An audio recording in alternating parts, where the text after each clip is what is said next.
बिस्मिल्लाहिर्रहमानिर्रहीम। अस्सलाम वालेकुम। Welcome back to my kitchen. कैसे हैं आप सब? उम्मीद करते हैं बिल्कुल खैरियत से होंगे। आज मैं आपके साथ एक नई रेसिपी शेयर करूंगी चिड़ा फ़िश की। तो इसे तलापिया फ़िश भी बोलते हैं और ये बहुत मज़े की बनती है अगर आपने इसे अच्छे तरीके से अच्छे स्पाइसेस के साथ बनाया हुआ है तो इस रेसिपी को आपने शुरू से एंड तक लाजमी देखना है ताकि आप एक अच्छी फ़िश बनाने के मसाले, मैरिनेशन और तमाम चीज़ें आप सीख सकें। ठीक है जी। तो इस फ़िश को बनाने के लिए मैंने तकरीबन 2 किलो फ़िश ली है और फ़िश को मैंने बहुत अच्छे से वॉश करके इसको ड्राई कर लिया है और उसके ऊपर मैंने डीप कट लगा लिए हैं। और जो मैं मसाले इसमें यूज़ करूँगी वो मैंने 2 किलो फ़िश की रेशो के मुताबिक ही वो मसाले लिए। अगर आप ज़्यादा फ़िश बनाना चाहें तो आप उसी हिसाब से जो अपनी मसाले की रेशो है वो बढ़ा सकते हैं। ठीक है। तो ये फ़िश बहुत अच्छे से ड्राई हो गई है, इसको मैंने डीप कट लगा के रख लिया था। तो अगर आप मेरे चैनल पे नए हैं तो जल्दी से चैनल को सब्सक्राइब कर लें, बेल आइकन को ज़रूर दबाएं ताकि आने वाली तमाम लेटेस्ट वीडियोस आप तक पहुंच सके। ठीक है। तो अब हम शुरू करते हैं जी। इसके स्पाइसेस जो मैंने इस्तेमाल किए हैं, तो स्पाइसेस में धनिया पाउडर मैंने इस्तेमाल किए है तकरीबन 1.5 टेबल स्पून इसका पाउडर है धनिए का, और ज़ीरा जो है वो भुना हुआ और कुटा हुआ इस्तेमाल किया है तकरीबन 1 टेबल स्पून। और लेमन लिए मैंने 3 अदर लेमन के मैंने तीनों का रस निकाल लिया था। तो ये तकरीबन 3 टेबल स्पून के करीब है लेमन का जूस। और 2 टेबल स्पून लहसुन और अदरक का पेस्ट इस्तेमाल किया इस रेसिपी में। और लाल मिर्च पाउडर मैंने तकरीबन ली है 2.5 टेबल स्पून। और 1 टेबल स्पून मैंने काली मिर्च का इस्तेमाल किया है जो कि पिसी हुई है। और इसके अलावा मैंने इस्तेमाल किया है काला नमक तकरीबन ½ टी स्पून, और वैसे नमक को हम टेस्ट के मुताबिक ही रखेंगे।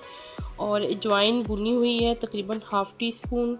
और रेड चिली फ्लेक्स मैंने तकरीबन 1 टीस्पून लिए। हल्दी ½ टी स्पून और 1 टेबल स्पून मैंने इसमें चाट मसाले का इस्तेमाल किया है। ये बहुत अच्छी रेसिपी बनेगी इंशाल्लाह ताला, तो आपने वीडियो को शुरू से एंड तक ज़रूर देखना है।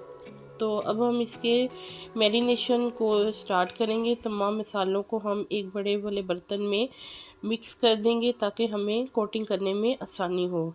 और मैरिनेशन को तकरीबन मैं जो टाइम देती हूँ 10 से 12 घंटे का ज़रूर होना चाहिए।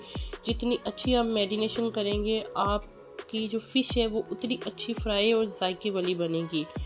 तो अभी हम सब मसालों को इकट्ठा कर लेंगे एक बर्तन में। और इस मसाले में मैं तकरीबन 2 चम्मच मैं ऑयल इस्तेमाल करूँगी।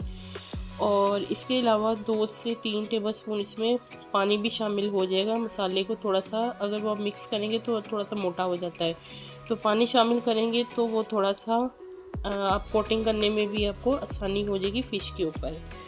तो जैसा कि हमने पहले से कट लगा के रखे हुए हैं फ़िश को, तो हम मसाले को अच्छा सा मिक्स करने के बाद फ़िश के ऊपर अच्छी सी कोटिंग कर लेंगे, अच्छे तरीके से मसाज करेंगे। और जो इसके डीप कट लगे हुए हैं उसके अंदर भी हम मसाले को अच्छा सा पेनिट्रेट करेंगे ताकि जो जायका है वो आपका मसाला अगर उसके अंदर लगा होगा तो उससे फ़िश में टेस्ट अच्छा आएगा। और सारी कोटिंग अंदर बाहर आपने अच्छे से मसाज कर देना है, लेकिन एहतियात के साथ, क्योंकि इसमें बहुत लंबे लंबे कांटे भी होते हैं। कुछ लोग इसका मुंह नहीं उतरवाते, आगे जो इसका मुंह होता है वो आंखें भी बीच में होती, सारा कुछ होता है, लेकिन मैंने आगे से वैसे वो इसका रिमूव करवा दिया था। और इसके साथ फिर मैंने अच्छा से इसको वॉश कर लिया था। अच्छा जी, आप मुझे कमेंट बॉक्स में ज़रूर बताएं कि आप फ़िश को किस तरह से वॉश करते हैं। अच्छा जी, ये सारे मसाले लग गए हैं। इसको मैं तकरीबन 8 से 10 घंटे लाजमी इसको मैरिनेट करने के लिए फ्रिज में रख दूँगी। और 8 से 10 घंटे के बाद मैं इसको फ्राई करूँगी ताकि हमारी फ़िश में जायका ज़्यादा आए। ठीक है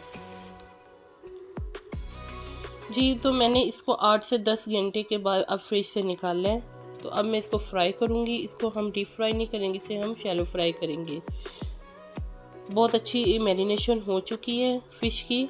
तो अब हम इसे बड़े एहतियात के साथ, आपने बहुत ज़्यादा ओवर हीट नहीं करना ऑयल को और बहुत तेज़ आंच पे इसको कुक नहीं करना।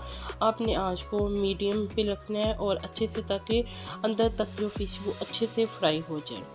तो अब हम एक एक पीस को उठाएंगे और बड़े एहतियात के साथ हम इसको ऑयल में रखेंगे।